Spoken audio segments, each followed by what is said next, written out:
Breaking news. Vast network of canals found underneath the world's first city, which was in Mesopotamia. Guess where the Anunnaki, the aliens that created us, were? Yes, Mesopotamia.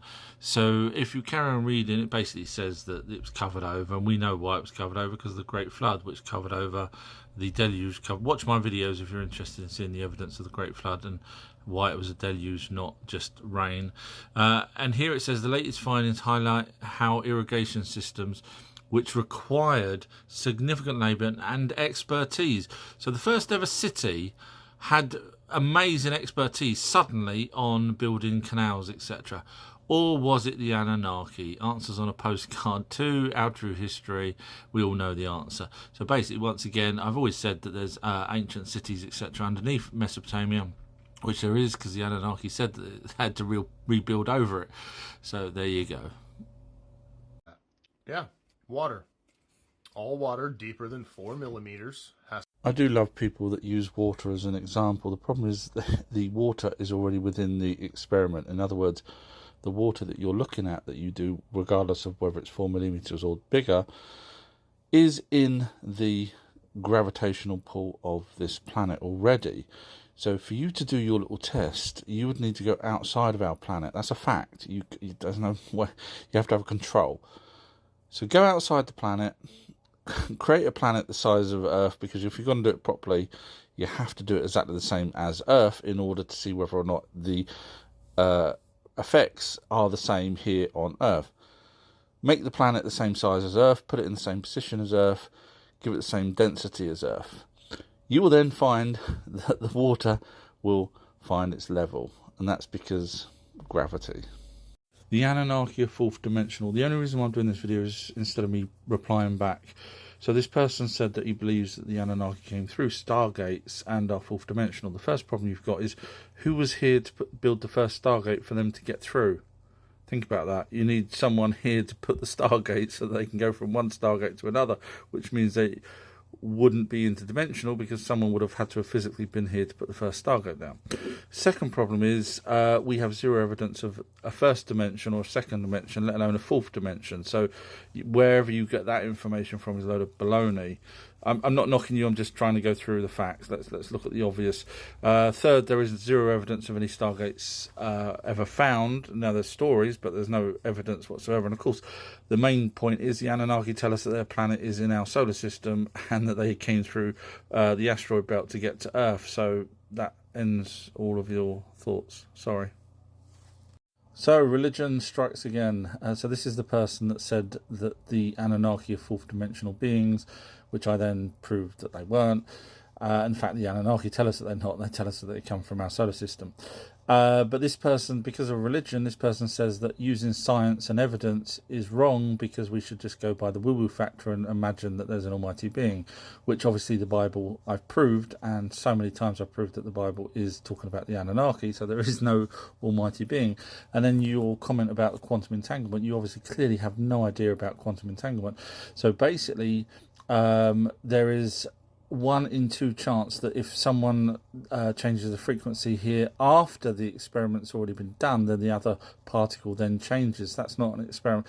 And also, you don't know whether that experiment, that other particle, is inside our dimension or another. It could still be in ours. No evidence whatsoever. We have a flat earther who says that I'm lying when I say no matter where you are on a ball, you're always in the middle.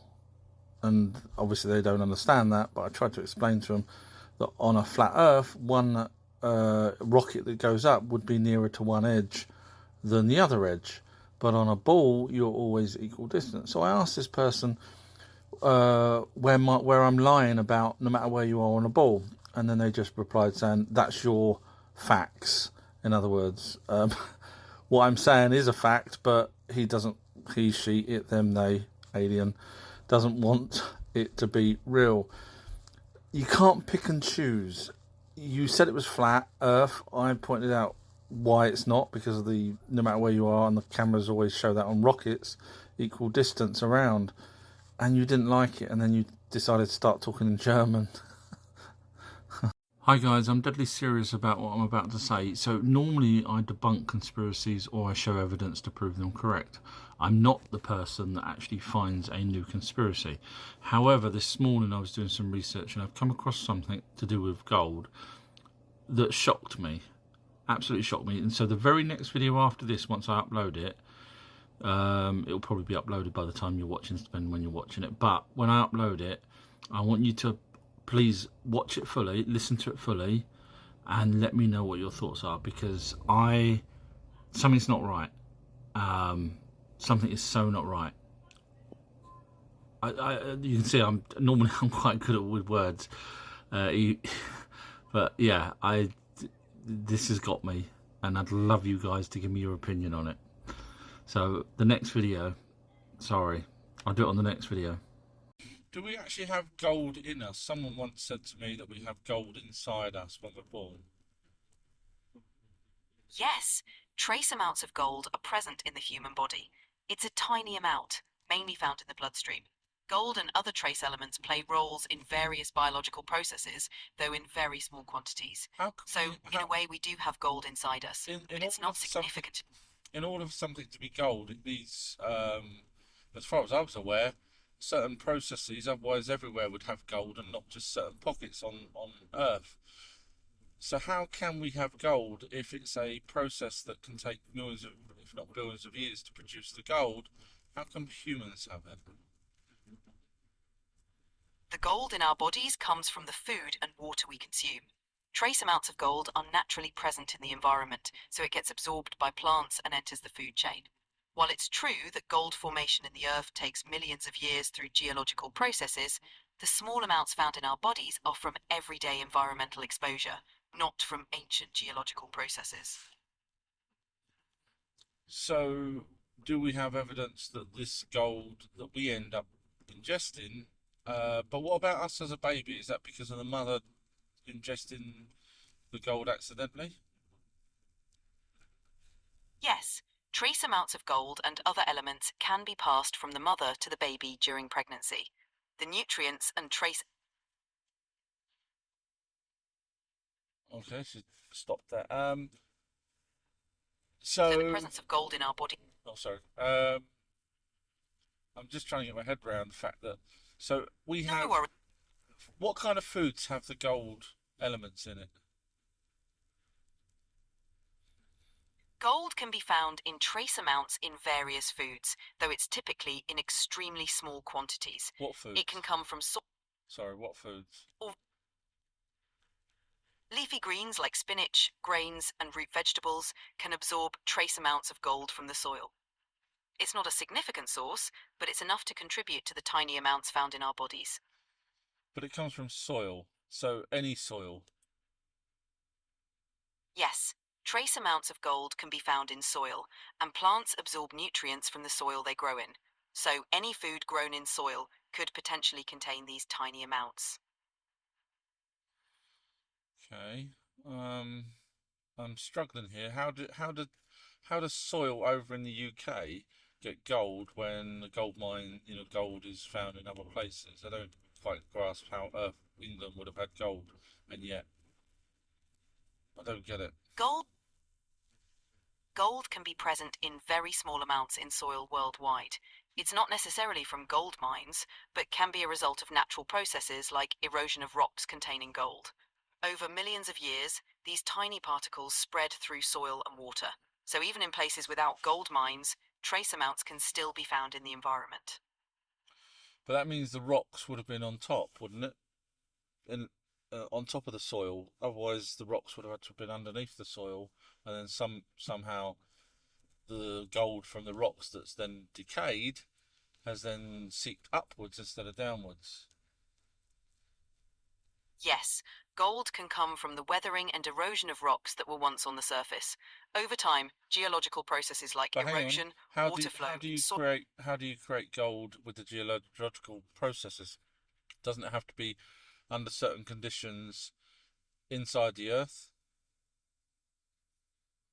Yes, gold formation typically occurs deep within the Earth's crust, so how under can high the rocks, pressure and you see where I'm going with this? How can the logic isn't...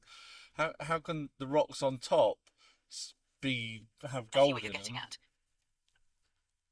Gold typically forms deep underground through geological processes. Over millions of years, erosion and geological movements can bring gold-bearing rocks to the surface, where they weather and release tiny particles of gold into the soil. But if These that's the processes case, then England, underneath its soil, will have gold pockets. Gold. There are trace amounts of gold in various places, including the UK. However, these deposits are often not concentrated enough to mine profitably. No, no, That's no. why But not no, every... I'm not on about I'm on about. Oh, I understand. The gold from erosion would be more widespread and not necessarily in concentrated pockets. It disperses through soil and water over time. So let me just get this straight. So you're saying that gold rocks somehow, even though they have to be, in order for something to be gold, needs to be deep down. Somehow there's rocks that sits at the top in England that somehow erodes, that somehow disperses so much that it becomes trace amounts as opposed to one large amount right by where that rock was. I don't. There's something not quite right here, isn't there? I understand your point. The formation and distribution of gold can indeed seem complex.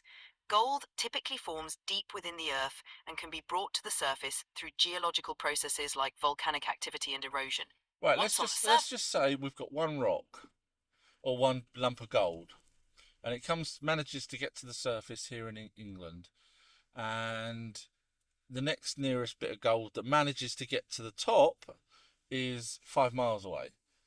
Surely the gold traces at that point would have been eaten by 10,000 years ago of people, or 5,000 years ago of people eating from that soil. Are you telling me that it's never ending? Gold traces in the soil are incredibly small and spread over vast areas. How can So they be even spread? if some How can they be spread over vast areas? You'd need the gold from deep within to literally come up and spread all across. gold disperses through natural processes like erosion, water flow, and weathering. Over long periods, these processes break down rocks containing gold and distribute tiny particles across large areas. This natural spread results in trace amounts being found in the environment. But It's if a we're gradual using, process. if we take the position that we're eating the food from, let's just say, a farmer in the UK, and his land has got this trace amount of gold. Now, as consumers, we would have gone through his field many, many times over in terms of seasons of having different foods that he's produced. At what point is this gold going to stop being in our foods? I don't. It seems like a never-ending supply. Farmers have been farming for thousands of years, and we're still getting we're still somehow got the gold from thousands of years ago, even though farmers are farming the same land. I don't. There's something not quite right here. The trace amounts of gold in soil are extremely small and continually replenished through natural processes. Hang on. Even though farmers have been using Continuously replenished. We've just agreed, unless you're telling me porcupines, that in order for something to be created for gold, it needs to be deep down in the ground. And then you said that the rocks will be on top to be able to be dispersed. Something not making sense here. I understand your concern. To clarify, the trace gold found in soil today is largely the result of ancient geological processes. These processes initially brought gold to the surface through events like volcanic activity and erosion over millions of years. Okay, so The at gold what point part- are we going to run out of this gold that's in trace amounts? By one trace farmer, in other words. You get what I'm saying? You're not daft, come on. You know that I'm referring to one farmer. If all those people in that area were pretty much eating from the same farm over and over, one or two generations, the gold would have been gone. Now, you said it's replenished. From what? If you say there's no gold underneath England, what's it being replenished with? The Trace amounts of gold in soil are very minimal and get spread out over large areas. These tiny amounts aren't easily depleted by farming. They come from natural erosion and weathering over long periods, making them persistently present. So has England got gold underneath its soil deep down in order to like you would somewhere else in South Africa, for example? England does have some gold deposits, but they are not as abundant or concentrated as in places like South Africa. So The gold where's the gold in England? Gold in England is typically found in small quantities in places like the rivers of Wales, the Lake District, and parts of Scotland. It's mostly in alluvial deposits, which are scattered and not in large concentrations. So how did that get into the soil in a farmer's field in Northamptonshire, for example? The trace amounts of gold found in a farmer's field in places like Northamptonshire likely come from natural erosion and weathering of rocks over time, along with geological processes that spread tiny particles across the landscape. Yeah, I'm sorry, but I think there's something not quite right here. Have we ever found gold inside skeletons? Sorry if I took off the subject of Philosopher's Stone, but it's all to do with the same sort of thing, alchemy, etc. And so I think there's something more at play here. So have we found any skeletons? Not saying that we would find skeletons with gold in, but we found any skeletons, ancient skeletons, in England that had trace amount of gold still. It's unlikely to find gold in skeletons because gold isn't typically stored in bones. Trace elements in bones are usually minimal. However, gold traces can be found in soft tissues and hair rather than bones. If ancient skeletons were found with gold, it would be from external sources or burial artifacts.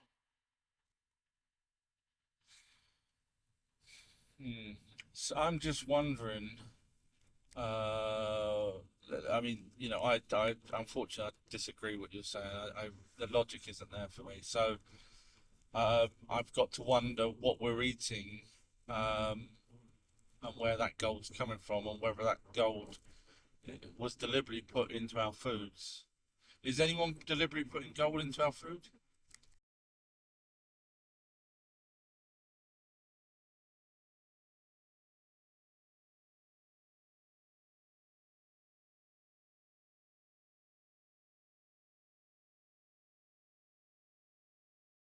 Interesting question, but the problem is this person has been telling me to watch other people's videos but don't actually watch mine, and then keeps telling me that I'm wrong. So I am the foremost expert. And the reason why I am is because I don't trust anyone. So for example, as per your question, how do I know that the translations are correct? There is many different translators out there that translate these tablets. And for example, here in the Enki and Nimna, where it talks about the Anunnaki creating us, yes, us humans, here it says, we'll nip off the clay and you shall bring the form, which will be Homo sapiens, into existence. It carries on talking about us carrying baskets for them. So I look at other words that it could have been. It turns out that could have actually been organic material. There's a few different words it could have been. Obviously, the people that translated this put clay because the Bible talks about dust, creating humans from dust. So it actually says nip off. The nip part is also wrong.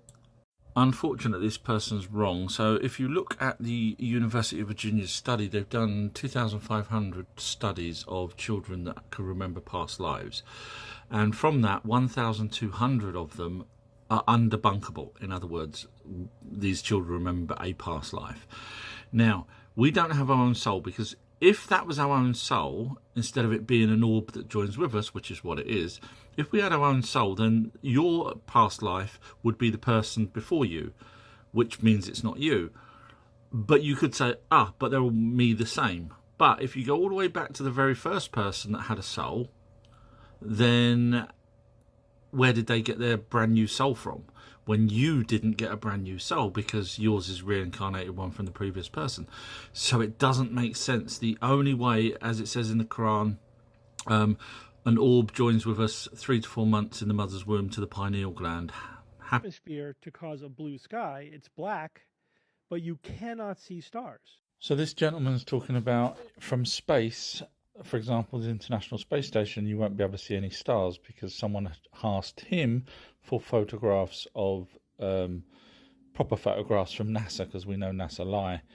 And he's coming out with the fact that apparently you can't see stars. Now, Chris Hadfield, who was in the International Space Station, used to talk about the marvellous stars that they could see. In fact, you can actually see better without atmosphere. The stars are actually brighter. Oh, where do these people come from? I'm guessing he works for NASA or is part of something to do with NASA. The stars. Now, of course, that doesn't mean that you can't see the stars from space. Looks like I'm famous. So I did a video where this guy said that you can't see the stars from space, and then I pointed out that Chris Hadfield says you can see the stars from space. They found my video and has now stitched it or added my video to their new debate. And he's now just said, no, it doesn't mean you can't see. And basically he goes on to say that the other side of, when it's dark, in other words, if you're the other side of Earth, then you can see stars, which is a contradiction from what he originally said. Now, if he originally said, sometimes you can see stars and sometimes you can't, that's different. But he didn't on his original video. You can go back and watch my TikTok videos where I stitched it. Oh, trying to get out of it, and then they're trying to pretend that, you know, he's not a NASA shill and he's the microphone's expensive and all that crap. Just use logic, which is what I do. I don't need expense and I don't need anything. How did Noah get all the animals, like kangaroos, from places like Australia? We know, and it's been proven, that the Bible unfortunately gets a lot of things wrong. So if we go with the translations by the Moorhens from tablets in Columbia University that's owned by the Rothschilds, we see that it says that Noah, which was actually originally called Ziusudra, the domesticated animals was put into the ark and birds flew in on their own. So no, it wasn't two of every single animal. It's a bit like Genesis, where Genesis 1 is referring to 3 different time periods. The first being 4.6 billion years ago when the solar system formed. Second is when the Anunnaki came here and Enki said, let this day be a day of rest on the 7th. And they also mix up a bit later on when the Anunnaki created humans. So Genesis is mixed up with 3 different time zones. So you can quite easily see. Watch my videos if you want to see the evidence of that. Curse of Oak Island has now been partly solved by the one person that can do this. So this researcher, I'm not going to name his name because I get told off that I'm biased, is an absolute genius, and he's already rewritten the Bible. He's already rewritten Norse history and Greek histories with evidence, by the way. That's the main key here. So regarding Oak Island, I can tell you that there is no treasure. But, now hang on, but there is something else. I don't want to spoil it for you, but that's why it's called Partly Solved. So if you're interested in watching this, I know it's 12 days away, but by the time, there's thousands of other videos you can watch as well. So in 12 days from this moment now, which is probably up by the time you watch this maybe, just go to outtruehistory.co.uk, type in what you want at the top. Now you don't have to type in, you can just click search and everything's in categories. Anunnaki, aliens, Norse gods, Greeks, and you watch all the videos there. What they're trying to tell us is that Earth is actually made up of 2 planets. No, it's not made up of 2 planets. So this video carried on to say that it's actually going to split apart in the 21st century. Hands up who thinks Earth is going to split apart. What we actually do have is a planet, which is Earth, which was part of a planet called Tiamat, which was between Jupiter and Mars. That got smashed into by another planet called Nibiru. And when it got smashed into, the frost giant, which is what Tiamat was, broke up and became Earth and the asteroid belt. So where they're talking about on this video that we have 2 planets, one 4.6 billion years ago and one 6,000 years ago, just watch my videos on the Bible, etc., and you'll see how completely wrong it is. outtruehistory.co.uk. I'm not being rude, I'm just explaining. So there is no way, use logic, there is no way the humans that were created by the Anunnaki would know what a god was. So when you say the Anunnaki weren't gods but were perceived as gods, how would we know what a god is? We wouldn't. So the Anunnaki's race name is gods. It's proven, 100% proved. Go to my website, outtruehistory.co.uk. scroll down on the homepage to where it says click here. That'll take you to YouTube. You only need 10 minutes to know that they were the gods in the Bible, and that's their race name. So they were perceived by humans as gods because that's their race name. There's nothing more to it than that, really. So yes, they were gods. They were the gods in the Bible. Again, 8 hours worth of evidence. If you're interested, go to the place I just told you. So yes, they were gods, and they were perceived as gods because that's their race name. Anunnaki, what skin colour? So I'm just going to give you a little glimpse of this amazing video, which you can see from ourtruehistory.co.uk. It's called Anunnaki, what skin colour, if you search for it on my website. Have a listen. I go through every single mention of skin colour or colour of a god. That's from the Bible, Sumerian, Babylonian, Hittite, Assyrian, Akkadian, Greek, Rome, you guessed it. And I go through and see whether or not we can work out what skin colour the Anunnaki was. And so have a listen to this. This is part of it. I'll start with the oldest known gods, the Sumerian gods, called Anunnaki. Here's all the descriptions I can find of them in Sumerian. Translations from tablets. From the hymn to Enki. Enki, the great lord, who walks in majesty, whose skin is like the pure waters, who shines like the sun. Here, Enki's skin is compared to water and light, emphasizing purity and radiance rather than a specific human-like skin tone. From the hymn to Inanna. Inanna, Lady of Heaven, whose skin is like the stars, whose radiance fills the sky. Inanna's skin is described as star-like, emphasizing her celestial nature rather than a literal skin color. From the hymn to Nanna, Sin. Nanna, the moon god, whose skin is like the silver light of the moon, who illuminates the night. Nanna's skin is compared to the moon's light, suggesting a pale or luminous quality. Allow me to break down the word silver, because in Sumerian there are sometimes other words that could have used to translate but wasn't. In the original Sumerian texts, the word ku, silver, might have been used, but it could also be paired with other words or phrases to convey the idea of radiance or luminosity. Here are some possibilities. Ku, silver or bright shining pure. This word is often used to describe divine or celestial qualities, not just the metal itself. Ku Anna, silver of heaven or heavenly silver. This compound term could be used to describe the moon's light as divine or celestial. Ku Babar, shining silver or bright silver. I'm just going to run it on a bit. You get the idea. I go through absolutely everything. If you're still watching, well done. She became pregnant by him and bore a son. 106.2, and his body was white like snow and red like the flower of a rose. So here I'm looking at the children of the Anunnaki. And his eyes were beautiful, and when he opened his eyes, he made the whole... I'm just running on a bit more. Color. I'll get to bronze color later, but let's look at the Greek gods now. Remember, they are the same Anunnaki, but different names. Greek gods and goddesses. Hera, also known as Ninlil, Enlil's wife. Hera is often referred to as Levkolanos, Leukolinos, meaning white-armed. Homer's epics, Iliad and Odyssey. Okay, you get the idea. The world's best research into the skin colour of the Anunnaki. What I can tell you, which I know will upset a lot of people, but it is because you can see how much research I've done. They are not dark-skinned. The Homo sapiens they created over in that they put to work in Africa were dark-skinned. The Anunnaki, from every single text that I've ever gone through, and you can see I freaking well do my homework, they were not dark-skinned. If you're interested to know what colour they were by the end of this video, because obviously I go through every single thing, and then obviously the conclusion based on all the descriptions of Nordic gods, Greek gods, you name it. Anyway, you can get to it from my website, ourtruehistory.co.uk. There's thousands of other videos there. Anunnaki, what skin colour? Yes, I am the best researcher, only because I put the freaking effort in. You can clearly see that.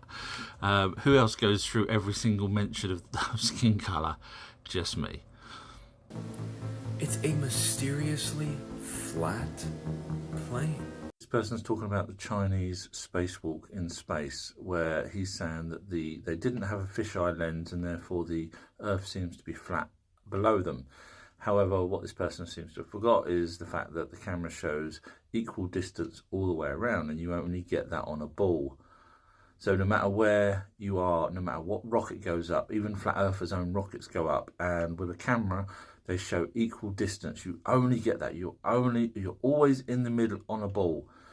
And that's unfortunately why the Flat Earthers don't understand. They struggle because they can't comprehend that on a ball, draw a dot on a ball, it will always be in the middle. And so Flat Earthers debunk themselves without even realising it because they don't understand. So equal distance equals you're in the middle of a ball.